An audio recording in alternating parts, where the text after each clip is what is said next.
ಮಧ್ಯಪ್ರಾಚ್ಯದಲ್ಲಿ ನಡೀತಾ ಇರುವ ಯುದ್ಧ 5ನೇ ದಿನಕ್ಕೆ ಕಾಲಿಟ್ಟಿದೆ. ಇರಾನ್ ದಾಳಿಗೆ ಇಸ್ರೇಲ್ ಕೂಡ ಪ್ರತ್ಯುತ್ತರವನ್ನ ಕೊಡ್ತಾ ಇದ್ದು ಪ್ರತೀಕಾರದ ದಾಳಿ ಮಾಡಿದೆ. ಲೆಬನಾನ್ನ ಬೈರೂತ್ ಮೇಲೆ ಇಸ್ರೇಲ್ ದಾಳಿ ಮಾಡಿದ್ದು ಪೂರ್ವ ಲೆಬನಾನ್ನ ಬಾಲ್ಬೆಕ್ ಮೇಲೆ ಅಟ್ಯಾಕ್ ಮಾಡಿದೆ. ಈ ದಾಳಿಯಿಂದಾಗಿ 4 ಸಾವನ್ನಪ್ಪಿದ್ದು 6 ಮಂದಿಗೆ ಗಾಯಗಳಾಗಿದೆ.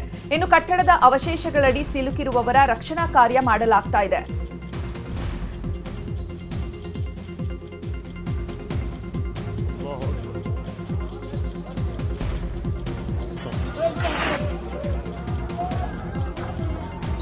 ಇನ್ನು ಲೆಬನಾನ್ ಮೇಲೆ ದಾಳಿ ಮುಂದುವರಿಸಿರುವಂತಹ ಇಸ್ರೇಲ್ ಬೈರೂತ್ ಮೇಲೆ ಮತ್ತೆ ದಾಳಿ ಮಾಡಿದೆ. ಬೈರೂತ್ನಲ್ಲಿರುವಂತಹ ಹಜ್ಮೆಹೆನಲ್ಲಿರುವಂತಹ ಹೋಟೆಲ್ ಮೇಲೆ ದಾಳಿ ಮಾಡಿದ್ದು ಇಸ್ರೇಲ್ ಭೀಕರ ದಾಳಿಗೆ 50 ಮಂದಿ ಸಾವನ್ನಪ್ಪಿದ್ದಾರೆ. ಇದಾದ ಬಳಿಕ ಅರಾಮೌನ್ ಮೇಲೂ ಕೂಡ ಇಸ್ರೇಲ್ ಏರ್ ಸ್ಟ್ರೈಕ್ ನಡೆಸಿದೆ.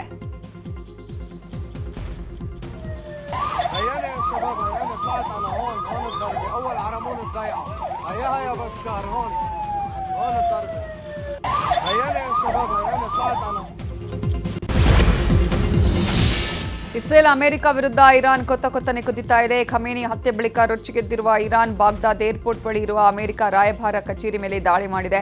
ಡ್ರೋನ್ ಬಳಸಿ ದಾಳಿ ನಡೆಸಿದ್ದು ಅಮೆರಿಕ ರಾಯಭಾರಿ ಕಚೇರಿ ಮೇಲೆಯೇ ಗುರಿಯಾಗಿಸಿ ದಾಳಿ ನಡೆಸಲಾಗಿದೆ. ಕತಾರಲ್ಲಿರುವ ಅಮೆರಿಕದ ವಾಯುನೆಲೆ ಮೇಲೆ ಇರಾನ್ ದಾಳಿ ಮಾಡಿದೆ. $1.1 ಮಿಲಿಯನ್ ಮೌಲ್ಯದ ರಾಡಾರ್ನ ಇರಾನ್ ಸರ್ವನಾಶ ಮಾಡಿದೆ ಅಂತ ವರದಿ ಮಾಡಲಾಗಿದೆ.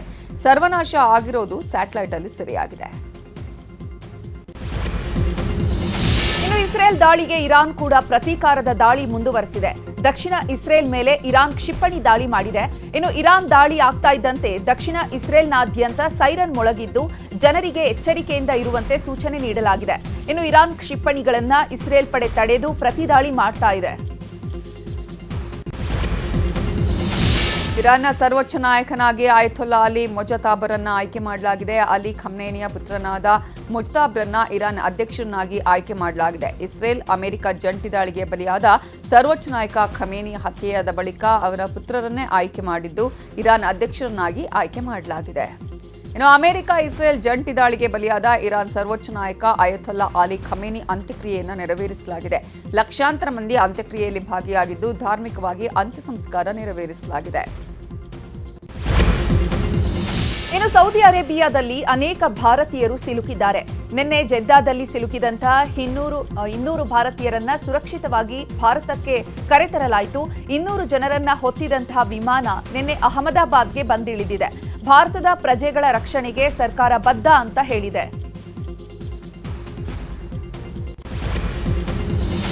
6 ತಿಂಗಳ ಹಿಂದೆ ಇರಾನ್ಗೆ ಕೆಲಸಕ್ಕೆ ಅಂತ ಹೋದ ಮಗನ ಸುಳಿವು ಸಿಗದೆ ಪೋಷಕರು ಕಂಗಾಲಾಗಿದ್ದಾರೆ. ಚಿಕ್ಕಮಗಳೂರು ಜಿಲ್ಲೆ ಕೊಪ್ಪ ಬಳಿಯ ಹಿರೇಕೋಡಿಗೆ ನಿವಾಸಿ ನಿಶ್ಚಿತ್ ಮರ್ಚೆಂಟ್ ನೇವಿಯಲ್ಲಿ ಕೆಲಸಕ್ಕೆ ಅಂತ ಹೋಗಿದ್ರು. ಕಳೆದ 8 ದಿನಗಳ ಹಿಂದೆ ತಂದೆಗೆ ನಿಶ್ಚಿತ್ ಕಾಲ್ ಮಾಡಿದ್ರಂತೆ. ಸದ್ಯ ನಿಶ್ಚಿತ್ ಪೋಷಕರ ಸಂಪರ್ಕಕ್ಕೆ ಸಿಕ್ಕಿಲ್ಲ. ಕೇಂದ್ರ ಸರ್ಕಾರದ ಸಹಾಯದ ನಿರೀಕ್ಷೆಯಲ್ಲಿ ಪೋಷಕರಿದ್ದು ಮಗನನ್ನು ವಾಪಸ್ ಕರೆಸಿ ಅಂತ ನಿಶ್ಚಿತ್ ತಂದೆ ಹೇಳ್ತಿದ್ದಾರೆ. ಇರಾನ್ ಅಮೆರಿಕ ಇಸ್ರೇಲ್ ನಡುವಿನ ಯುದ್ಧ ಮುಂದುವರೆದಿದೆ. ಬಳ್ಳಾರಿಯ 35 ಜನ ಸೇರಿದಂತೆ 50 ಕನ್ನಡಿಗರು ದುಬೈನಲ್ಲಿ ಸಿಲುಕಿಕೊಂಡಿದ್ದು ಭಾರತಕ್ಕೆ ವಾಪಸ್ಸಾಗಲು ಆಗದೆ ಪರದಾಡ್ತಿದ್ದಾರೆ. ಬಹುತೇಕ 70 ವರ್ಷದ ಮೇಲ್ಪಟ್ಟವರೇ ಇರೋದ್ರಿಂದ ಆತಂಕಗೊಂಡಿದ್ದು ನಮ್ಮನ್ನ ಕೂಡಲೇ ಭಾರತಕ್ಕೆ ಕರೆಸಿಕೊಳ್ಳಿ ಅಂತ ಮನವಿ ಮಾಡ್ತಿದ್ದಾರೆ.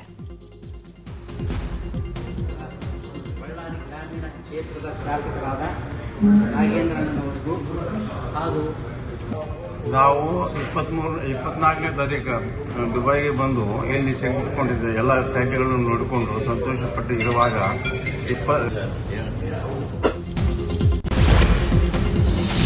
ಇರಾನ್ ಇಸ್ರೇಲ್ ಯುದ್ಧ ಹಿನ್ನೆಲೆ ದುಬೈನಲ್ಲೇ ಕನ್ನಡಿಗರು ಲಾಕ್ ಆಗಿದ್ದಾರೆ. ಬೆಂಗಳೂರಿನಿಂದ ದುಬೈ ಪ್ರವಾಸಕ್ಕೆ ಅಂತ 30 ಮಂದಿ ಕನ್ನಡಿಗರು ಹೋಗಿದ್ರು. ಆದರೆ ಯುದ್ಧದಿಂದಾಗಿ ವಿಮಾನ ಹಾರಾಟ ಬಂದ್ ಆಗಿದ್ರಿಂದ ಅಲ್ಲಿಯೇ ಸಿಲುಕಿದ್ದಾರೆ. ರೋಲಾ ಅಪಾರ್ಟ್ಮೆಂಟ್ನಲ್ಲಿಯೇ ಕನ್ನಡಿಗರು ಉಳಿದುಕೊಂಡಿದ್ದು ಆದಷ್ಟು ಬೇಗ ನಮ್ಮನ್ನು ಭಾರತಕ್ಕೆ ಕರೆಸಿಕೊಳ್ಳುವಂತೆ ಅಲ್ಲಿರುವ ಕನ್ನಡಿಗರು ಮನವಿ ಮಾಡಿಕೊಂಡಿದ್ದಾರೆ. ಬೆಂಗಳೂರು ಏರ್ಪೋರ್ಟ್ನಲ್ಲಿ ಇಂದು 34 ವಿಮಾನಗಳ ಹಾರಾಟ ಬಂದ್ ಮಾಡಲಾಗಿದೆ. ಅಬುದಾಬಿ, ರಿಯಾದ್, ಜೆಡ್ಡಾ, ದಮ್ಮಂ ಮತ್ತು ದುಬೈ, ದೋಹಾ ವಿಮಾನಗಳ ಹಾರಾಟ ರದ್ದು ಮಾಡಲಾಗಿದೆ. ಇನ್ನು ಬೆಂಗಳೂರಿಗೆ ಆಗಮಿಸಬೇಕಿದ್ದ 18 ವಿಮಾನಗಳ ಹಾರಾಟ ಬಂದ್ ಆಗಿದ್ದು ಬೆಂಗಳೂರಿನಿಂದ ಹೋಗಬೇಕಾಗಿದ್ದಂತಹ 16 ವಿಮಾನಗಳು ರದ್ದಾಗಿವೆ. ಮಧ್ಯಪ್ರಾಚ್ಯದಲ್ಲಿ ಸಿಲುಕಿರುವ ಕನ್ನಡಿಗರ ರಕ್ಷಣೆ ವಿಚಾರವಾಗಿ ಮಾತಾಡಿರೋ ಗೃಹ ಸಚಿವ ಪರಮೇಶ್ವರ್, ಈಗಾಗಲೇ ಸುಮಾರು ಜನ ಬಂದಿದ್ದಾರೆ. ಕೇಂದ್ರ ಸರ್ಕಾರಕ್ಕೆ ಮುಖ್ಯಮಂತ್ರಿ ಹಾಗೂ ಮುಖ್ಯ ಕಾರ್ಯದರ್ಶಿಗಳು ಪತ್ರ ಬರೆದಿದ್ದಾರೆ. ಅಲ್ಲಿಂದಲೂ ಕೂಡ ವ್ಯವಸ್ಥೆ ಮಾಡಿ ಬಹಳಷ್ಟು ಜನ ವಾಪಸ್ ಕಳುಹಿಸಿಕೊಟ್ಟಿದ್ದಾರೆ. ಕೆಲವು ವಿಮಾನಗಳನ್ನು ಇಲ್ಲಿಂದ ಕಳುಹಿಸಿ ಜನರನ್ನು ಕರೆಸಿಕೊಳ್ಳುವ ಪ್ರಯತ್ನ ನಡೆಸಲಾಗಿದೆ ಅಂತ ಹೇಳಿದ್ದಾರೆ. ಈಗಾಗಲೇ ಸುಮಾರು ಜನ ನಿನ್ನೆ 2 ಫ್ಲೈಟ್ನಲ್ಲಿ ವಾಪಸ್ ಬಂದಿದ್ದಾರೆ. ಕೇಂದ್ರ ಸರ್ಕಾರಕ್ಕೆ ಮುಖ್ಯಮಂತ್ರಿಗಳು, ಮುಖ್ಯ ಕಾರ್ಯದರ್ಶಿಗಳು ಪತ್ರ ಬರೆದಿದ್ದಾರೆ. ಅಲ್ಲಿಯೂ ಕೂಡ ಅವರು ಅರೇಂಜ್ ಮಾಡಿ ಭಾಳಷ್ಟು ಜನನ ವಾಪಸ್ ಕರ್ಕೊಂಡು ಬರೋದಕ್ಕೆ ಎಲ್ಲ ಪ್ರಯತ್ನಗಳು ನಡೀತಾ ಇದೆ. ಕೇಂದ್ರ ಸರ್ಕಾರದಿಂದನೂ ನಡೀತಾ ಇದೆ. ಈ ಮಧ್ಯೆ ಇಲ್ಲಿಂದ ಕೆಲವು ಫ್ಲೈಟ್ಸನ್ನು ಕರೆಸ್ಕೊಳ್ಳೋದಕ್ಕೆ ಪ್ರಯತ್ನ ಮಾಡ್ತಾ ಇದ್ದಾರೆ. ಇಷ್ಟು ಥರ ಹೋಗಿರೋರು, ಕೆಲಸಕ್ಕೆ ಹೋಗಿರೋರು, ಶಾರ್ಟ್ ಟರ್ಮ್ ಡ್ಯೂರೇಷನ್ಗೆ ಒಂದು 4 ದಿವಸ 5 ದಿವಸಕ್ಕೆ ಹೋಗಿರೋರು, ಅವರೆಲ್ಲರೂ ಅಲ್ಲಿ ಏನು ಸ್ಟ್ಯಾಂಡರ್ಡ್ ಆಗಿದ್ದಾರೆ, ಅವ್ರನ್ನ ಕರ್ಕೊಂಡು ಬರೋದಕ್ಕೆ ಎಲ್ಲ ಪ್ರಯತ್ನಗಳು ನಡೀತಾ ಇದೆ. ಇನ್ನು ಖಮೇನಿ ಹತ್ಯೆ ಖಂಡಿಸಿ ಪ್ರತಿಭಟನೆ ನಡೆಸಿದ್ದ ವಿಚಾರದ ಬಗ್ಗೆ ಮಾತಾಡಿರೋ ಪರಮೇಶ್ವರ್, ಒಂದು ವರ್ಗದ ಮೈನಾರಿಟಿ ಜನ ಖಮೇನಿ ಅವರನ್ನ ಗುರುಗಳಾಗಿ ಭಾವಿಸಿದ್ದಾರೆ. ಅವರು ತೀರ್ಕೊಂಡಾಗ ಸ್ವಾಭಾವಿಕವಾಗಿ ಅವರಿಗೆ ನೋವಾಗಿರಬಹುದು, ಅದನ್ನು ಪ್ರದರ್ಶಿಸಬಹುದು. ಆದರೆ ನಮ್ಮ ದೇಶದ ಕಾನೂನಿನ ಒಳಗಡೆ ಆಗಬೇಕು. ಅವರಿಗೆ ಅನುಮತಿ ಕೊಟ್ಟಿರಲಿಲ್ಲ. ಅವರ ಮೇಲೆ ಈಗಾಗಲೇ ಪ್ರಕರಣಗಳನ್ನು ದಾಖಲು ಮಾಡಲು ಕ್ರಮಗಳನ್ನು ತೆಗೆದುಕೊಂಡಿದ್ದಾರೆ ಅಂತ ಹೇಳಿದ್ದಾರೆ. ಒಂದು ವರ್ಗದ ಮೈನಾರಿಟಿ ಜನ ಅವರು ಖೊಮೇನಿಯನ್ನು ಅವರು ಗುರುಗಳು ಅಂತೇಳಿ ಒಪ್ಕೊಂಡಿದ್ದಾರೆ. ಅವರು ತೀರ್ಕೊಂಡಾಗ ಸ್ವಾಭಾವಿಕವಾಗಿ ಅವರಿಗೆ ನೋವಾಗಿರ್ಬೋದು, ಅದನ್ನು ಎಕ್ಸ್ಪ್ರೆಸ್ ಮಾಡಿದ್ದಾರೆ. ಆದರೆ ನಮ್ಮ ದೇಶದ ಕಾನೂನಿನ ಒಳಗಡೆ ಆಗಬೇಕಲ್ಲ ಅದು. ಅದಕ್ಕೆ ಅವರು ಪ್ರೊಸೆಷನ್ ಮಾಡೋದಕ್ಕೆ ಪರ್ಮಿಷನ್ ಕೇಳಿರಲಿಲ್ಲ, ನಾವು ಕೊಟ್ಟಿರಲಿಲ್ಲ. ಆದರೂ ಮಾಡಿದ್ದಾರೆ ಅಂತೇಳಿ ಅವ್ರ ಮೇಲೆ ಈಗಾಗಲೇ ಕೇಸಸ್ಸನ್ನು ರಿಜಿಸ್ಟರ್ ಮಾಡೋದಕ್ಕೆ ಕ್ರಮ ತಗೊಂಡಿದ್ದಾರೆ ಪೊಲೀಸ್ನವರು. ಮುಂದಿನ ದಿನಗಳಲ್ಲಿ ಅವರಿಗೆ ನಾವು ಯಾವುದೇ ರೀತಿಯಲ್ಲಿ ಪ್ರೊಸೆಷನ್ ಮಾಡೋದಕ್ಕೆ ಅದಕ್ಕೆಲ್ಲ ಕೊಡೋದಿಲ್ಲ. ಯಾಕೆಂದರೆ ಈಗಾಗಲೇ ಕೋರ್ಟಲ್ಲೇ ಆದೇಶ ಮಾಡಿದ್ದಾರೆ, ಯಾವುದು ಪ್ರೊಸೆಷನ್ಗೆ ನೀವು ಪರ್ಮಿಷನ್ ಕೊಡಬಾರ್ದು ಅಂತೇಳಿ ಮಾಡಿದ್ದಾರೆ. ಬೇಕಾದರೆ ನೀವು ಅಲ್ಲಿ ಫ್ರೀಡಮ್ ಪಾರ್ಕಲ್ಲಿ ಮಾಡ್ಕೊಳ್ಳಿ ಅಂತ ಹೇಳಿದ್ದಾರೆ. ನಾವು ಅದನ್ನು ಭಾಳ ಕಟ್ಟುನಿಟ್ಟಾಗಿ ಪಾಲಿಸ್ತಾ ಇದ್ದೇವೆ. ಮಧ್ಯಪ್ರಾಚ್ಯದಲ್ಲಿ ಯುದ್ಧ ನಡೀತಾ ಇರುವ ಪರಿಣಾಮ ಕಾಫಿ ಬೆಲೆಯಲ್ಲಿ ಭಾರೀ ಏರಿಕೆಯಾಗಿದೆ. ಮೇ ಅರೇಬಿಕಾ ಕಾಫಿ ಮತ್ತು ರೊಬಸ್ಟಾ ಕಾಫಿ ಬೆಲೆ ಏರಿಕೆಯಾಗಿದೆ. ಯುದ್ಧದಿಂದಾಗಿ ಸ್ಟೇಟ್ ಆಫ್ ಅರ್ಮುಜ್ ಮೂಲಕ ಸಾಗಾಟ ಮಾಡ್ತಾ ಇದ್ದಂತಹ ಬಹುತೇಕ ಹಡಗುಗಳ ಸಂಚಾರ ಸ್ಥಗಿತವಾಗಿದೆ. ಇದರ ಪರಿಣಾಮ ಜಾಗತಿಕ ಸಾಗಣೆ ದರಗಳು, ವಿಮಾ ವೆಚ್ಚ ಮತ್ತು ಇಂಧನ ಖರ್ಚು ಹೆಚ್ಚಳವಾಗಿದ್ದು, ಕಾಫಿ ಆಮದುದಾರರು ಮತ್ತು ರೋಸ್ಟರ್ಗಳಿಗೆ ವೆಚ್ಚ ಮತ್ತಷ್ಟು ಹೆಚ್ಚಾಗಿದೆ. ಕೆಪಿಎಸ್ಸಿಯಲ್ಲಿ ಅಕ್ರಮದ ಆರೋಪ ಕೇಳಿಬಂದಿದ್ದು, ಒಂದೇ ಕೊಠಡಿಯಲ್ಲಿ ಪರೀಕ್ಷೆ ಬರೆದವರ ಪೈಕಿ 15 ಮಂದಿ ಆಯ್ಕೆಯಾಗಿದ್ದಾರೆ ಅಂತ ಆರೋಪಿಸಿ ಅಭ್ಯರ್ಥಿಗಳು ಪ್ರಧಾನಿ ನರೇಂದ್ರ ಮೋದಿ ಹಾಗೂ ಸಿಎಂ ಸಿದ್ದರಾಮಯ್ಯಗೆ ಎಕ್ಸ್ನಲ್ಲಿ ಪೋಸ್ಟ್ ಹಾಕಿ ಟ್ಯಾಗ್ ಮಾಡಿದ್ದಾರೆ. ಕೆಪಿಎಸ್ಸಿಯಲ್ಲಿ ಅಕ್ರಮ ನಡೆದಿದೆ, ಒಳ್ಳೆ ರೀತಿಯಲ್ಲಿ ಪರೀಕ್ಷೆ ಬರೆದರೂ ನಾವು ಆಯ್ಕೆ ಆಗಿಲ್ಲ ಅಂತ ಅವಲತ್ತುಕೊಂಡಿದ್ದಾರೆ. ಒಂದೇ ಕುಟುಂಬದ 2-3 ಮಂದಿ ಆಯ್ಕೆಯಾಗಿದ್ದಾರೆ ಅನ್ನುವ ದೂರು ನೀಡಿದ್ದಾರೆ. ಇನ್ನು ಕೆಪಿಎಸ್ಸಿ ಅಕ್ರಮ ಆರೋಪಕ್ಕೆ ಮಾಜಿ ಐಪಿಎಸ್ ಅಧಿಕಾರಿ ಭಾಸ್ಕರ್ ರಾವ್ ಕೂಡ ಧ್ವನಿ ಸೇರಿಸಿದ್ದಾರೆ. ಈ ಕುರಿತು ಎಕ್ಸ್ನಲ್ಲಿ ಪೋಸ್ಟ್ ಹಾಕಿರುವ ಅವರು, ಕೆಪಿಎಸ್ಸಿ ಹಗರಣದ ಬಗ್ಗೆ ನಿರಂತರವಾಗಿ ಬರ್ತಾ ಇರುವ ಸುದ್ದಿಗಳು ತೀವ್ರ ಕಳವಳಕಾರಿಯಾಗಿದೆ. ರಾಜ್ಯ ಅಧಿಕಾರಿಗಳನ್ನು ನೇಮಿಸಿಕೊಳ್ಳುವ ಜವಾಬ್ದಾರಿಯುತ ಪ್ರಮುಖ ಸಂಸ್ಥೆ ವಂಚನೆ, ಪ್ರಶ್ನೆ ಪತ್ರಿಕೆ ಸೋರಿಕೆಯ ಆರೋಪಗಳನ್ನು ಹೊತ್ತಿದೆ ಅಂತ ಕಿಡಿಕಾರಿದ್ದಾರೆ. ಇನ್ನು ಕೆಪಿಎಸ್ಸಿ ಅಕ್ರಮದ ಬಗ್ಗೆ ಗೃಹ ಸಚಿವ ಪರಮೇಶ್ವರ್ ಕೂಡ ಪ್ರತಿಕ್ರಿಯೆ ನೀಡಿದ್ದು, ಕೆಪಿಎಸ್ಸಿ ಬಗ್ಗೆ ಹಲವು ವರ್ಷದಿಂದ ದೂರು ಬರ್ತಾ ಇವೆ. ನಾವು ಸರಿಪಡಿಸುವ ಕೆಲಸ ಮಾಡ್ತಿದ್ದೇವೆ. ಅನೇಕ ಅಧಿಕಾರಿಗಳನ್ನು ನಾವು ಬದಲಾವಣೆ ಮಾಡಿದ್ದೇವೆ. ಈ ರೀತಿ ಆಗ್ತಾ ಇದ್ರೆ ಯಾರಾದರೂ ಹೊಣೆ ಹೊರಬೇಕಾಗುತ್ತೆ. ನೇಮಕಾತಿ ನ್ಯಾಯಯುತವಾಗಿ ಆಗಬೇಕು. 56,000 ಜನ ನೇಮಕಾತಿ ಮಾಡಲು ಹೊರಟಿದ್ದೇವೆ. ಈ ನೇಮಕಾತಿಯಲ್ಲಿ ಕೆಲವು ಕೆಇಎಗೆ ಹೋಗುತ್ತೆ, ಕೆಲವು ಕೆಪಿಎಸ್ಸಿಗೆ ಬರುತ್ತೆ. ಯಾವುದೇ ಗೊಂದಲ ಆಗದೆ ನೇಮಕಾತಿ ಆಗಬೇಕು ಎಂದಿದ್ದಾರೆ. ಚೇಂಜ್ ಮಾಡಿ ಅದೆಲ್ಲ ಬೇಕಾದಷ್ಟು ಸ್ಟೆಪ್ಸನ್ನು ತಗೊಂಡಿದ್ದಾರೆ. ಆದರೂ ಕೂಡ ಈ ರೀತಿ ಆಗ್ತದೆ ಅಂತ ಅಂದಾಗ ಸ್ಪೆಸಿಫಿಕ್ ಆಗಿ ಯಾರು ಅದರಲ್ಲಿ ಹೊಣೆ ತಗೋಬೇಕಲ್ಲ, ಯಾರಾದರೂ ಸೆಕ್ರೆಟ್ರಿನೋ ಚೇರ್ಮನ್ನೋ ಯಾರಾದರೂ ಹೊಣೆ ತಗೋಬೇಕಾಗುತ್ತೆ. ಅದರಿಂದ ಅದನ್ನು ಸರಿಪಡಿಸೋದು ಆದಷ್ಟು ಶೀಘ್ರವಾಗಿ ಉತ್ತಮ ಅಂತ ಅನಿಸುತ್ತೆ. ಯಾಕೆಂದರೆ ನಾವೀಗ 56,000 ಜನ ರೆಕ್ರೂಟ್ಮೆಂಟ್ ಮಾಡೋದಕ್ಕೆ ಹೊರಟಿದ್ದೇವೆ. 56,000 ಜನ ರೆಕ್ರೂಟ್ಮೆಂಟ್ ಮಾಡೋದು ಕೆಲವು ಕೆಇಎಗೆ ಹೋಗುತ್ತೆ, ಕೆಲವು ಕೆಪಿಎಸ್ಸಿಗೆ ಹೋಗುತ್ತೆ. ಈ ಸಂದರ್ಭದಲ್ಲಿ ಈ ಗೊಂದಲಗಳು ಆಗಬಾರ್ದು ಮತ್ತು ನ್ಯಾಯಯುತವಾಗಿ ಟ್ರಾನ್ಸ್ಪರೆಂಟ್ ಆಗಿ ಆಗಬೇಕು ಸೆಕ್ರೆಟರಿಗಳಿಗೆ. ಡಿಸಿಎಂ ಡಿಕೆಶಿ ಕರೆದ ಡಿನ್ನರ್ ಮೀಟಿಂಗ್ ವಿಚಾರವಾಗಿ ಗೃಹ ಸಚಿವ ಪರಮೇಶ್ವರ್ ಪ್ರತಿಕ್ರಿಯೆ ಕೊಟ್ಟಿದ್ದಾರೆ. 6 ವರ್ಷ ಕೆಪಿಸಿಸಿ ನಡೆಸೋದು ಸುಲಭ ಅಲ್ಲ. ಸುದೀರ್ಘವಾಗಿ ಕೆಪಿಸಿಸಿ ಅಧ್ಯಕ್ಷ ಸ್ಥಾನ ನಿಭಾಯಿಸಿದ್ದಾರೆ. ಎಲ್ಲರ ಸಹಕಾರದಿಂದ ನಡೆಸೋದಕ್ಕೆ ಸಾಧ್ಯ ಆಯಿತು ಅಂತ ಊಟಕ್ಕೆ ಕರೆದಿದ್ದಾರೆ. ನನ್ನ ದೃಷ್ಟಿಯಲ್ಲಿ ಅದೇನು ತಪ್ಪೇನಿಲ್ಲ ಅಂತ ಹೇಳಿದರು. ಅವರು ಡಿನ್ನರ್ ಕರೀತಾರೆ, ಕೆಲವರು ಲಂಚ್ ಕರೀತಾರೆ, ಅದೆಲ್ಲ ನಡೀತಾ ಇರ್ತದೆ. 6 ವರ್ಷ ಕೆಪಿಸಿಸಿ ನಡೆಸೋದು ಸುಲಭ ಅಲ್ಲ. ನಾನು ಕೂಡ ಆ ಸ್ಥಾನದಲ್ಲಿ ಇದ್ದವನೇ. ಆದರೆ ಅಷ್ಟು ಸುದೀರ್ಘವಾಗಿ ಅವರು ನಡೆಸಿದ್ದಾರೆ. ಅದಕ್ಕೆ ಒಂದು ಸಂತೋಷದಿಂದ ನಾವು ನೋಡಪ್ಪ ನೀವೆಲ್ಲ ಸಹಕಾರ ಮಾಡಿದ್ರಿ, ಅದಕ್ಕಾಗಿ ನಾನು ನಡೆಸೋಕ್ಕಾಯ್ತು ಅಂತೇಳಿ ಒಂದು ಊಟಕ್ಕೆ ಕರೆಯೋದು ಕೂಡ ನನ್ನ ದೃಷ್ಟಿಯಲ್ಲಿ ಏನು ತಪ್ಪೇನಿಲ್ಲ. ಅವರು ಡಿನ್ನರ್ ಕರೀತಾರೆ, ಕೆಲವರು ಲಂಚ್ ಕರೀತಾರೆ. ಇನ್ನು ಫೋನ್ ಟ್ಯಾಪಿಂಗ್ ಆರೋಪದ ಬಗ್ಗೆ ಪರಂ ಪ್ರತಿಕ್ರಿಯೆ ನೀಡಿದ್ದು, ಫೋನ್ ಟ್ಯಾಪಿಂಗ್ ಬಗ್ಗೆ ವಿಪಕ್ಷದವರು ಮಾಹಿತಿ ಇಲ್ಲದೆ ಮಾತಾಡ್ತಿದ್ದಾರೆ. ಯಾರ ಫೋನ್ ಟ್ಯಾಪ್ ಆಗಿದೆ ಅನ್ನೋದನ್ನ ಸರಿಯಾಗಿ ತಿಳಿಸಿ ಹೇಳಲಿ, ಸುಮ್ಮನೆ ಗಾಳಿಲಿ ಗುಂಡು ಹೊಡೆಯೋದಲ್ಲ. ರಾಜ್ಯದಲ್ಲಿ ಯಾವುದೇ ಫೋನ್ ಟ್ಯಾಪಿಂಗ್ ನಡೀತಿಲ್ಲ ಅಂತ ಹೇಳಿದ್ರು. ಇನ್ನು ಇದೇ ವಿಚಾರವಾಗಿ ರಾಮನಗರದಲ್ಲಿ ಸಚಿವ ರಾಮಲಿಂಗಾರೆಡ್ಡಿ ಮಾತಾಡಿದ್ದು, ಈಗಾಗಲೇ ನಮ್ಮ ಶಾಸಕರು ಮಾಧ್ಯಮಗಳ ಮುಂದೆ ಎಲ್ಲಾ ವಿಚಾರ ಪ್ರಸ್ತಾಪ ಮಾಡ್ತಾರೆ, ಅಂತಹದ್ರಲ್ಲಿ ಫೋನ್ ಕದ್ದಾಲಿಕೆ ಅವಶ್ಯಕತೆ ಏನಿದೆ? ಕುಮಾರಸ್ವಾಮಿ ಸಿಎಂ ಆದಾಗ ಅವರ ಮೇಲೂ ಫೋನ್ ಕದ್ದಾಲಿಕೆಯ ಆರೋಪ ಇತ್ತು. ಕ್ರಿಮಿನಲ್ ಹಿನ್ನೆಲೆ ಉಳ್ಳವರ ಫೋನ್ ಕದ್ದಾಲಿಕೆ ಆಗತ್ತೆ ಅಷ್ಟೇ ಅಂತ ಹೇಳಿದ್ರು. ಮಾಹಿತಿಗಳಿಲ್ಲದೆ ಮಾತಾಡ್ತಾರೆ. ಸ್ಪೆಸಿಫಿಕ್ ಆಗಿ ಹೇಳಿ ಇಂಥವ್ರು ಟ್ಯಾಪ್ ಮಾಡಿದ್ದೀರಾ ಅಂತ ನೀವು ಅವ್ರಿಗೆ ಗೊತ್ತಿರಬೇಕಲ್ವಾ. ಸುಮ್ಮನೆ ಒಂದು ಏನೋ ಗಾಳಿನಲ್ಲಿ ಗುಂಡು ಹೊಡೆದ್ಬಿಟ್ರೆ ಏನು ಲೆಕ್ಕ ಅದು? ಅವರು ಸ್ಪೆಸಿಫಿಕ್ ಆಗಿ ಇಂಥವ್ರು ಫೋನ್ ಟ್ಯಾಪ್ ಮಾಡಿದ್ದೀರಾ ನೀವು ಅಂಥ ಮಾಹಿತಿ ಇದ್ದರೆ ಹೇಳಿ ನನಗೆ.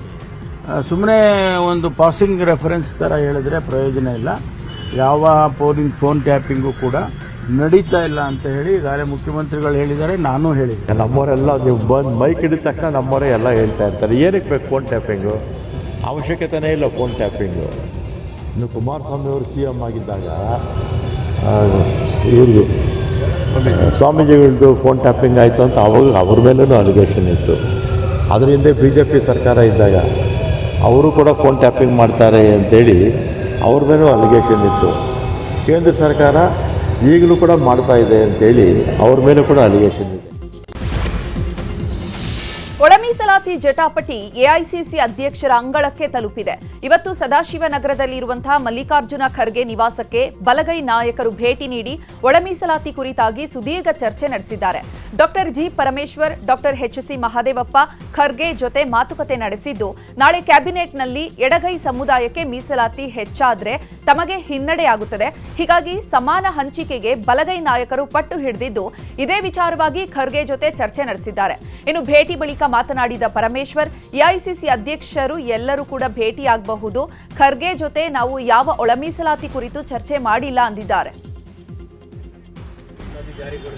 ಪಟ್ಟು ಹಿಡಿದಿದ್ದಾರೆ. ಈಗಾಗಲೇ ಹೋರಾಟಕ್ಕೆ ಕೂಡ ಕರೆ ಕೊಟ್ಟಿದ್ದಾರೆ. ಈಗ ಮುಖ್ಯಮಂತ್ರಿಗಳು ನೆಕ್ಸ್ಟ್ ಕ್ಯಾಬಿನೆಟ್ಗೆ ತಗೊಬರ್ತೀವಿ ಮತ್ತು ಚರ್ಚೆ ಮಾಡೋಣ ಅಂತಿದ್ದಾರೆ. ತಮ್ಮ ಅಭಿಪ್ರಾಯ ಏನು? ಇಲ್ಲ, ಕ್ಯಾಬಿನೆಟ್ಗೆ ಚರ್ಚೆ ಆಗುತ್ತೆ. ಕ್ಯಾಬಿನೆಟ್ ಏನು ತೀರ್ಮಾನ ತಗೊಳ್ತಾರೆ ಅದನ್ನ ಕಾದು ನೋಡೋಣ. ಇಲ್ಲ, ಕ್ಯಾಬಿನೆಟ್ಗೆ ಚರ್ಚೆ ಆಗುತ್ತೆ. ಕ್ಯಾಬಿನೆಟ್ ಏನು ತೀರ್ಮಾನ ತಗೊಳ್ತಾರೆ ಅದನ್ನ ಕಾದು ನೋಡೋಣ. ಇನ್ನು ಬಲಗೈ ನಾಯಕರ ಭೇಟಿ ಬಳಿಕ ಎಡಗೈ ನಾಯಕರು ಕೂಡ ಖರ್ಗೆ ಭೇಟಿಯಾಗಲು ಮುಂದಾಗಿದ್ದಾರೆ. ಇನ್ನೇನು ಕೆಲವೇ ಕ್ಷಣಗಳಲ್ಲಿ ಖರ್ಗೆಯನ್ನ ಭೇಟಿಯಾಗಿ ಒಳ ಮೀಸಲಾತಿ ಕುರಿತು ಚರ್ಚೆ ನಡೆಸಲಿದ್ದಾರೆ. ಒಳ ಮೀಸಲಾತಿ ಕುರಿತಂತೆ ಬಿಜೆಪಿ ರಾಜ್ಯಾಧ್ಯಕ್ಷ ವಿಜೇಂದ್ರ ಪ್ರತಿಕ್ರಿಯೆ ಕೊಟ್ಟಿದ್ದಾರೆ. ಶೋಷಿತ ವರ್ಗಗಳಿಗೆ ನ್ಯಾಯ ಕೊಡಬೇಕು ಅಂತ ಕಾಂಗ್ರೆಸ್ ಹೋರಾಟ ಮಾಡಿತ್ತು. ಆದರೆ ಅವರದ್ದೇ ಸರ್ಕಾರ ಬಂದಾಗ ನ್ಯಾಯ ಕೊಡಿಸುವ ಇಚ್ಛಾಶಕ್ತಿಯನ್ನು ಕಾಂಗ್ರೆಸ್ ತೋರಿಸಿಲ್ಲ. SC ST ವರ್ಗಕ್ಕೆ ಮೀಸಲಾತಿ ಹೆಚ್ಚಿಸುವ ದಿಟ್ಟ ನಿರ್ಧಾರ ಬೊಮ್ಮಾಯಿ ತೆಗೆದುಕೊಂಡಿದ್ರು. ಕಾಂಗ್ರೆಸ್ ಸರ್ಕಾರ ಬಂದ 2.25 ವರ್ಷಗಳಾಗ್ತಿದ್ರೂ ಕೂಡ ಮೀಸಲಾತಿ ಬಗ್ಗೆ ಗಂಭೀರವಾಗಿ ಯೋಚನೆ ಮಾಡಿಲ್ಲ. ಅಹಿಂದ ವರ್ಗಕ್ಕೆ ಕಾಳಜಿಯನ್ನ ತೋರಿಸ್ತಿಲ್ಲ ಅಂತ ಹೇಳಿದ್ರು. ಇದೇ ವಿಚಾರವಾಗಿ ಶ್ರೀರಾಮುಲು ಕೂಡ ಪ್ರತಿಕ್ರಿಯಿಸಿದ್ದಾರೆ. ಸಮುದಾಯವಾದ ಹೆಸರನ್ನು ಹೇಳಿಕೊಂಡು ಅಧಿಕಾರದ ಚುಕ್ಕಾಣಿ ಹಿಡಿದಿರ್ತಕ್ಕಂಥ ಮಾನ್ಯ ಮುಖ್ಯಮಂತ್ರಿಗಳೇ, ಆ ಸಮುದಾಯದ ತಾಳ್ಮೆಯನ್ನ ಪರೀಕ್ಷೆ ಮಾಡಬೇಡಿ. ಶೋಷಿತ ಪೀಡಿತ ಸಮುದಾಯಗಳನ್ನ ಕೆಣಕುವಂತ ಕೆಲಸವನ್ನ ಮಾಡಬೇಡಿ.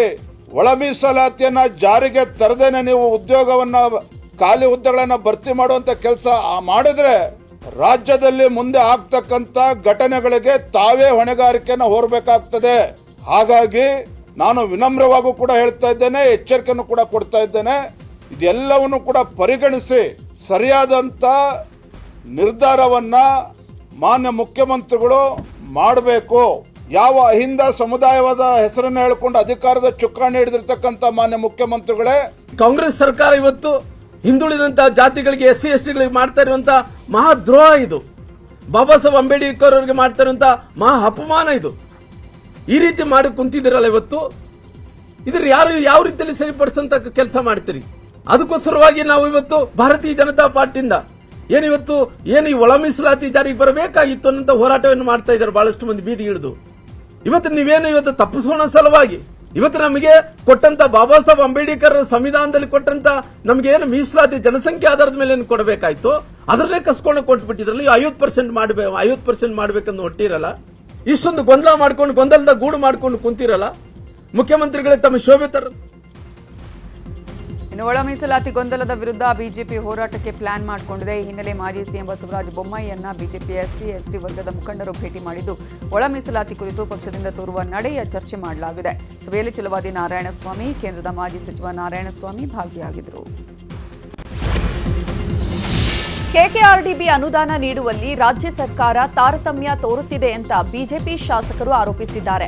ಕಾಂಗ್ರೆಸ್ ಶಾಸಕರಿಗೆ ಮಾತ್ರ ಕೆಕೆಆರ್ಡಿಬಿ ರಾಜ್ಯ ಸರ್ಕಾರ ಅನುದಾನವನ್ನ ಕೊಡ್ತಾ ಇದೆ, ಬಿಜೆಪಿ ಶಾಸಕರಿಗೆ ಅನುದಾನ ಕೊಡ್ತಾ ಇಲ್ಲ ಅಂತ ಶಾಸಕ ಮಾನಪ್ಪ ವಜ್ಜಲ್ ಆರೋಪಿಸಿದ್ದಾರೆ. ಕಲ್ಯಾಣ ಕರ್ನಾಟಕಕ್ಕೆ 5,000 ಕೋಟಿ ಅನುದಾನ ರಾಜ್ಯ ಸರ್ಕಾರ ಘೋಷಣೆ ಮಾಡಿದೆ. ನಾವು ನಿಯಮಗಳ ಪ್ರಕಾರವೇ ಪ್ರಪೋಸಲ್ ಸಬ್ಮಿಟ್ ಮಾಡಿ 1 ವರ್ಷ ಕಳೆಯಿತು. 40% ಸಹಿತ ಇನ್ನೂ ನಮಗೆ ಅನುದಾನ ಸಿಕ್ಕಿಲ್ಲ ಅಂತ ಆಕ್ರೋಶ ಹೊರಹಾಕಿದ್ರು. 5,000 ಕೋಟಿ ರೂಪಾಯಿ ಅಂತೇಳಿ ಕೆಕೆಆರ್ಡಿಬಿ ಅನುದಾನವನ್ನು ಘೋಷಣೆ ಮಾಡುತ್ತೆ ಆಯೋಗದಲ್ಲಿ. ಕ್ಷೇತ್ರಕ್ಕೆ ಎಲ್ಲದಕ್ಕೂ ಡಿವೈಡ್ ಮಾಡಿ ಕ್ಷೇತ್ರಗಳಿಗೆ ಹಂಚಿಕೆ ಮಾಡಿರ್ತಕ್ಕಂಥದ್ದಕ್ಕೆ ಅವಕಾಶ ಶಾಸಕರುಗಳಿಗೆ ಕೊಡ್ತಾರೆ. ನಾವು ಪ್ರಪೋಸಲ್ ಸಬ್ಮಿಟ್ ಮಾಡಿರ್ತಕ್ಕಂಥದ್ದು ಏನು ನಿಯಮಗಳದಾವ, ನಿಯಮಗಳ ಪ್ರಕಾರನೇ ಸಬ್ಮಿಟ್ ಮಾಡಿರ್ತಕ್ಕಂಥದ್ದು 1 ವರ್ಷ. ಇಲ್ಲಿವರೆಗೂ ಇನ್ನೂ 40% ಅನುದಾನ ನಮಗೆ ಅನುಮೋದನೆ ಸಿಕ್ಕಿಲ್ಲ. ಕೇಳಿದ್ರೆ ಅನೇಕ ಕೊಯ್ರುಗಳನ್ನು ಹಾಕಿ ಕಳಿಸ್ತಕ್ಕಂಥ ವ್ಯವಸ್ಥೆ ಆಗ್ತಾಯಿದೆ. ಕಾಂಗ್ರೆಸ್ ಶಾಸಕರು ಎಲ್ಲಿ ಅದರ ಲಿಮಿಟ್ ಅನುಮೋದನೆ ಕೊಟ್ಟಿದ್ದಾರೆ. ನಮಗೆ ರಾಜ್ಯ ಸರ್ಕಾರದಲ್ಲಿ ಮಕ್ಕಳ ಶಿಕ್ಷಣಕ್ಕೆ ಜಿಬಿಎ ಹಣ ನೀಡ್ತಿಲ್ಲ ಅನ್ನುವ ಆರೋಪ ಕೇಳಿಬಂದಿದೆ. ಪ್ರತಿ ವರ್ಷ ವಿವಿಧ ಸಮುದಾಯದ ಮಕ್ಕಳ ಶಿಕ್ಷಣಕ್ಕೆ ಪ್ರೋತ್ಸಾಹ ಕೊಡುವ ನಿಟ್ಟಿನಲ್ಲಿ ಜಿಬಿಎ ಬೋಧನಾ ಶುಲ್ಕ ನೀಡುತ್ತಿತ್ತು. ಆದರೆ ಕಾಂಗ್ರೆಸ್ ಸರ್ಕಾರ ಬಂದಾಗಿನಿಂದ ಶುಲ್ಕ ನೀಡಲು ಅನುದಾನ ಬಂದ್ ಮಾಡಲಾಗಿದೆ. ಖಾಸಗಿ ಶಾಲೆಗಳಲ್ಲಿ ಓದುವ ಬಡ ಮಕ್ಕಳಿಗೆ ಶುಲ್ಕ ಪಾವತಿಸಲು 50,000ವರೆಗೆ ಜಿಬಿಎ ಹಣ ನೀಡುತ್ತಿತ್ತು. ಪ್ರತಿ ವರ್ಷ 2,600 ಬಡ ಮಕ್ಕಳಿಗೆ ಶುಲ್ಕ ಪಾವತಿಸಲು ಹಣ ಸಂದಾಯ ಮಾಡಲಾಗ್ತಿತ್ತು. ಆದರೆ ಕಳೆದ 3 ವರ್ಷಗಳಿಂದ ಜಿಬಿಎ ಹಣ ಬಿಡುಗಡೆ ಮಾಡಿಲ್ಲ. ಕಾಂಗ್ರೆಸ್ ಸರ್ಕಾರ ಬಂದಾಗಿನಿಂದ ನಯಾ ಪೈಸೆ ಬಿಡುಗಡೆ ಆಗಿಲ್ಲ ಅಂತ ಆರೋಪಿಸಲಾಗಿದೆ. ಸ್ಕೂಲ್ ಫೀ ರಿಯಂಬರ್ಸ್ಮೆಂಟ್ ವಿತರಿಸಿ ಕ್ರಮ ವಹಿಸಲಾಗ್ತದೆ. ಅದನ್ನು ಮಾರ್ಚ್ ಒಳಗಡೆ ಮ್ಯಾಕ್ಸಿಮಮ್ ಅದನ್ನು ಅಡ್ಮಿನಿಸ್ಟ್ರೇಟರ್ ಅಪ್ರೂವಲ್ಗಿದೆ, ಫೈಲ್ ಪೆಂಡಿಂಗ್ ಇದೆ. ಅದಾಗಿ ಬಂದಿದ್ದ ತಕ್ಷಣವೇ ಅಪ್ರೂವಲ್ ಬಂದಿದ್ದ ತಕ್ಷಣ ನಾವು ಅವ್ರಿಗೆ ವಿತರಿಸಿ ಕ್ರಮ ವಹಿಸ್ತೀವಿ. ನಮ್ಮಲ್ಲಿ ಏನು ಜನ ಅವ್ರ PPL ಕಾರ್ಡ್ ಇರ್ಬೋದು, ಅವರಿಗೆ ಮಕ್ಕಳು ಓದಿಸೋಕ್ಕೆ ತುಂಬ ಏನು ಸಮಸ್ಯೆ ಆಗ್ತದೆ, ಅವ್ರಿಗೆ ಅಟ್ಲೀಸ್ಟ್ ಉತ್ತೇಜನ ನೀಡೋಕ್ಕೋಸ್ಕರ ನಾವು ಫೀ ರಿಯಂಬರ್ಸ್ಮೆಂಟ್ ಮಾಡೋದ್ರಿಂದ ಮಕ್ಕಳು ಕೂಡ ಒಳ್ಳೆಯ ವಿದ್ಯಾಭ್ಯಾಸ ಸಿಗುತ್ತೆ ಅನ್ನೋ ಉದ್ದೇಶದಲ್ಲಿ ನಾವು ಕೊಡ್ತೀವಿ. ಅಲ್ಲ, ನಾವು ಗೈಡ್ಲೈನ್ಸ್ ಪ್ರಕಾರ ಅಪ್ ಟು 50K ವರೆಗೂ 50,000ವರೆಗೂ ನಾವು ಕೊಡ್ತೀವಿ. 3 ವರ್ಷದಿಂದ ನಾವು ಕೊಟ್ಟಿಲ್ಲ. ಮೇ ಬಿ DBT ಇಶ್ಯೂ ಆಗಿತ್ತು. ಆ DBT ಇಶ್ಯೂ ಆಗಿರೋ ಕಾರಣದಿಂದ ಅದನ್ನು ನಾವು ಕೊಟ್ಟೋಕ್ಕಾಗಿರಲಿಲ್ಲ. ಈಗ ಅದನ್ನು ನಾವು ಮುಂದೆ ಬೆನಿಫಿಷರಿ ಆಯ್ಕೆ ಅಡ್ಮಿನಿಸ್ಟ್ರೇಟರ್ ಅಪ್ರೂವಲ್ ಆಗಿದ ತಕ್ಷಣವೇ ನಿಯಮಾನುಸಾರವಾಗಿ ಪೇಮೆಂಟನ್ನು ನಾವು ರಿಲೀಸ್. ಕೊಪ್ಪಳದ ಕುಷ್ಟಗಿಯಲ್ಲಿ ತಾಯಿ ಮತ್ತು ಮಗು ಆಸ್ಪತ್ರೆ ಉದ್ಘಾಟನೆಯಾಗಿ 4 ತಿಂಗಳಾದರೂ ಕೂಡ ಆಸ್ಪತ್ರೆ ಕಾರ್ಯಾರಂಭ ಮಾಡಿರಲಿಲ್ಲ. ಈ ಬಗ್ಗೆ ನ್ಯೂಸ್ 18 ವರದಿಯನ್ನ ಮಾಡಿತ್ತು. ನ್ಯೂಸ್ 18 ವರದಿ ಬೆನ್ನಲ್ಲೇ ಕುಷ್ಟಗಿ ಶಾಸಕ ದೊಡ್ಡನಗೌಡ ಪಾಟೀಲ್ ಪ್ರತಿಕ್ರಿಯೆ ನೀಡಿದ್ದು, ಮುಖ್ಯಮಂತ್ರಿಗಳು ತರಾತುರಿಯಲ್ಲಿ ಉದ್ಘಾಟನೆ ಮಾಡಿದ್ದಾರೆ. ಇನ್ನೂ ಕಾಮಗಾರಿ ಬಾಕಿ ಇತ್ತು. ಆಸ್ಪತ್ರೆಯಲ್ಲಿ ಸಿಬ್ಬಂದಿ ನೇಮಕವಾಗಬೇಕಿದೆ. ಎಲ್ಲಾ ನ್ಯೂನ್ಯತೆಯನ್ನು ಸರಿಪಡಿಸಿ 2 ತಿಂಗಳಲ್ಲಿ ಕುಷ್ಟಗಿ ತಾಯಿ ಮತ್ತು ಮಗು ಆಸ್ಪತ್ರೆ ಕಾರ್ಯಾರಂಭ ಮಾಡಲಿದೆ ಅಂತ ಶಾಸಕರು ಸ್ಪಷ್ಟಪಡಿಸಿದ್ದಾರೆ. ಅದು ಉದ್ಘಾಟನೆ ಮಾಡೋದು ಬೇಡ, ಯಾಕಂದ್ರೆ ಇನ್ನೂ ಎಂಡವರು ಕೂಡ ಮಾಡಿಲ್ಲ, ನಮಗೂ ಇದಾಗಿಲ್ಲ, ಬೇಡ ಅಂತಕ್ಕಂಥ ಮಾತನ್ನು ಹೇಳಿದೆ. CM ಅವ್ರು ಬಂದಾರ, ಹೆಚ್ಚಿಗೆ ಆಗಲಿ ಅನ್ನೋ ಒಂದೇ ಉದ್ದೇಶಕ್ಕೆ CM ಅವ್ರು ಬಂದ ಉದ್ಘಾಟನೆ ಮಾಡಿ ಹೋಗಿದ್ದಾರೆ. ಅದಕ್ಕೆ ಲಿಫ್ಟನ್ನು ಕೂಡಿಸಿಲ್ಲ, ಈಗ ಲಿಫ್ಟ್ ಕೂಡಿಸಿದ್ದಾರೆ. ಅದು ಇನ್ನೂ ಕ್ಲಿಯರೆನ್ಸ್ ಬರಬೇಕು, ಅದಕ್ಕೆ ಕ್ಲಿಯರೆನ್ಸ್ ಕೂಡ ಬಂದಿಲ್ಲ ಮತ್ತು ಸಿಬ್ಬಂದಿ ಕೂಡ ತುಂಬಿಲ್ಲ. ಕರೆದಿದ್ದೀವಿ, ಇನ್ನೂ ತುಂಬಿಲ್ಲ. ಹಾಗಾಗಿ ಇನ್ನು ಎಂಡವರು ಕೂಡ ಆಗಬೇಕಾಗಿದೆ. ಹಾಗಾಗಿ ವಿಳಂಬ ಆಗಿದೆ. ನಾವು ಹೋದ ಸೆಪ್ಟೆಂಬರ್ದಾಗ ಮಾಡಬೇಕು ಅಂತಿತ್ತು ನಮ್ಮದು, ಬಟ್ ಆಗಿರಲಿಲ್ಲ. ಇನ್ನು ಈ 1 ಸೆಪ್ಟೆಂಬರ್ ಮುಗಿದು ಮತ್ತೆ ಈಗ ಮತ್ತೆ 26ಕ್ಕೆ ಬಂದಿದ್ವಿ ನಾವು. ಅಷ್ಟೇ ಇನ್ನೊಂದು ತಿಂಗಳು ಕ್ಲಿಯರ್ ಆಗ್ಬೋದಲ್ಲ ಅಂತ ಅನಿಸುತ್ತೆ. ಭದ್ರಾವತಿ ತಾಲೂಕಿನ ಹೊಳೆಹೊನ್ನೂರು ಹೋಬಳಿಯ ಆನವೇರಿಯಲ್ಲಿ ಇಪಿಟಿ ನಿರ್ಮಾಣಕ್ಕೆ ಗ್ರಾಮಸ್ಥರು ವಿರೋಧ ವ್ಯಕ್ತಪಡಿಸಿದ್ದಾರೆ. ಇಪಿಟಿ ನಿರ್ಮಾಣಕ್ಕೆ ಮುಂದಾದ ವಾಹನವನ್ನು ಗ್ರಾಮಸ್ಥರು ಹಿಂದಕ್ಕೆ ಕಳುಹಿಸಿದ್ದಾರೆ. ಅಮ್ಮನಗುಡ್ಡದ ಬಳಿ ಟ್ರೆಂಚ್ ನಿರ್ಮಾಣಕ್ಕೆ ಅರಣ್ಯ ಇಲಾಖೆ ಮುಂದಾಗಿತ್ತು. ಒಟ್ಟು 300 ಎಕರೆಯಷ್ಟು ವಿಸ್ತೀರ್ಣ ಹೊಂದಿರುವ ಹಿರೇಮಾವೂರದಮ್ಮ ಗುಡ್ಡದಲ್ಲಿ 146 ಎಕರೆ ಜಮೀನು ಅರಣ್ಯ ಇಲಾಖೆಗೆ ಸೇರಿದೆ. ಇನ್ನೊಂದೆಡೆ 100 ಎಕರೆ ಜಮೀನಿನಲ್ಲಿ ರೈತರು ಕೃಷಿ ಮಾಡಿಕೊಂಡಿದ್ದಾರೆ. ಇನ್ನು ಜಾನುವಾರು ಮೇವಿಗೆ ಬಳಕೆಯಾಗ್ತಿದ್ದ ಜಮೀನನ್ನು ತಮ್ಮ ಹೆಸರಿಗೆ ಅರಣ್ಯ ಇಲಾಖೆ ಇಂಡೀಕರಣಗೊಳಿಸಿಕೊಂಡಿದೆ. ಇದನ್ನು ಗ್ರಾಮಸ್ಥರು ವಿರೋಧ ವ್ಯಕ್ತಪಡಿಸಿ ಜಾಗವನ್ನು ಗ್ರಾಮಸ್ಥರ ಬಳಕೆಗೆ ಮೀಸಲಿಡುವಂತೆ ಆಗ್ರಹಿಸಿದ್ದಾರೆ. ಯಾವುದೇ ಕಾರಣಕ್ಕೂ ಟ್ರೆಂಚ್ ನಿರ್ಮಾಣ ಮಾಡಬಾರದು ಅಂತ ಗ್ರಾಮಸ್ಥರು ಒತ್ತಾಯಿಸಿದ್ದಾರೆ.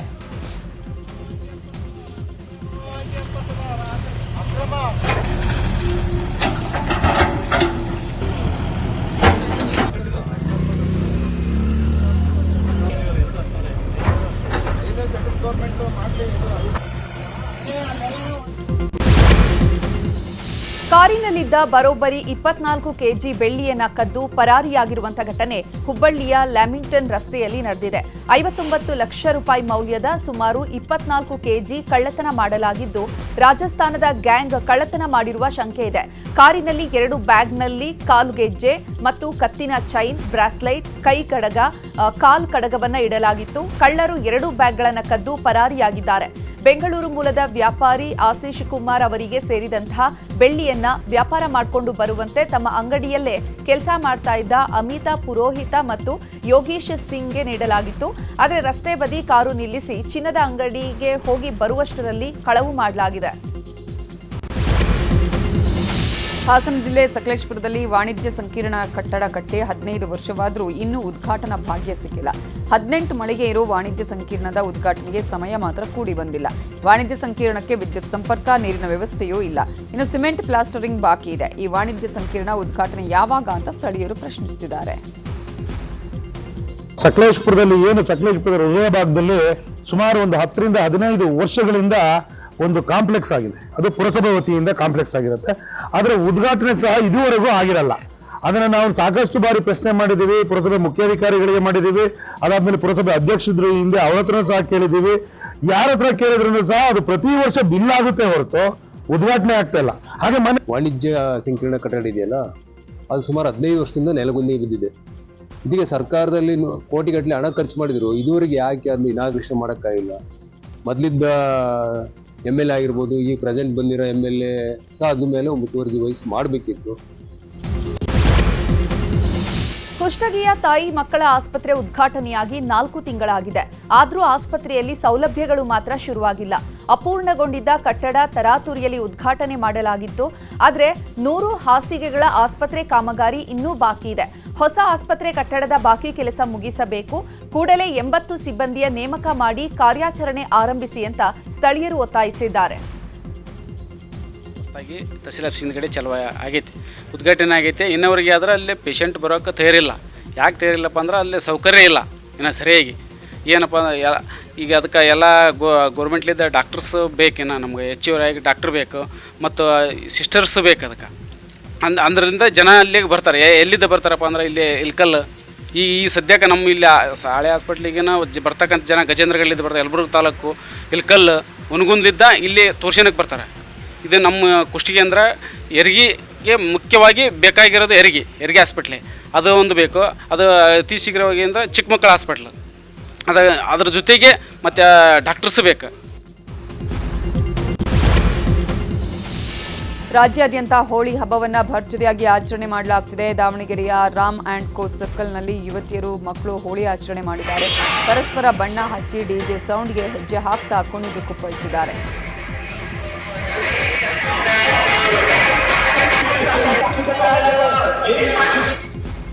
ಇನ್ನು ಬೀದರ್ ಜಿಲ್ಲೆಯಾದ್ಯಂತ ಹೋಳಿ ಹಬ್ಬವನ್ನು ಸಂಭ್ರಮದಿಂದ ಆಚರಿಸಲಾಗಿದೆ. ಮನೆ ಮನೆಗೆ ತೆರಳಿ ಬಣ್ಣ ಹಚ್ಚಿ ಯುವಜನತೆ ಸಂಭ್ರಮಿಸಿದ್ದಾರೆ. ಬಳಿಕ ಸಿನಿಮಾ ಹಾಡಿಗೆ ಡ್ಯಾನ್ಸ್ ಮಾಡ್ತಾ ಹಬ್ಬವನ್ನು ಎಂಜಾಯ್ ಮಾಡಿದ್ದಾರೆ.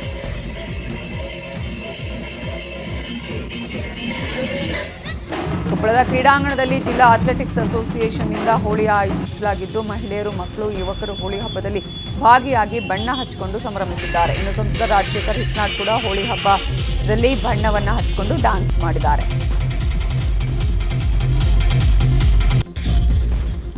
ಇನ್ನು ಧಾರವಾಡದಲ್ಲೂ ಹೋಳಿ ಹಬ್ಬವನ್ನು ಭರ್ಜರಿಯಾಗಿ ಆಚರಿಸಲಾಗಿದೆ. ನಗರದ ಕೆಸಿಡಿ ರಸ್ತೆಯಲ್ಲಿ ಡಿಜೆ ಸಾಂಗ್ಗೆ ಯುವಕ ಯುವತಿಯರು ಕುಣಿದು ಕುಪ್ಪಳಿಸಿದ್ದಾರೆ.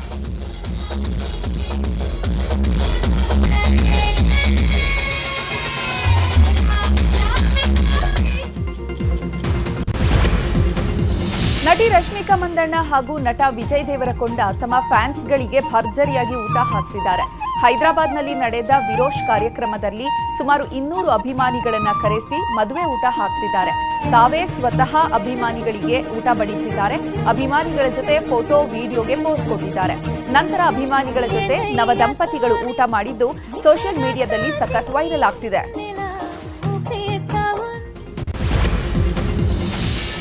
ಕ್ರಿಕೆಟ್ ದಿಗ್ಗಜ ಸಚಿನ್ ತೆಂಡೂಲ್ಕರ್ ಮಗನ ಮದುವೆ ಸಂಭ್ರಮದಲ್ಲಿದ್ದಾರೆ. ನಾಳೆ ಅರ್ಜುನ್ ತೆಂಡೂಲ್ಕರ್ ಜೊತೆ ಸಾನಿಯಾ ಚಾಂದ್ ಸಪ್ತಪದಿ ತುಳಿಯಲಿದ್ದಾರೆ.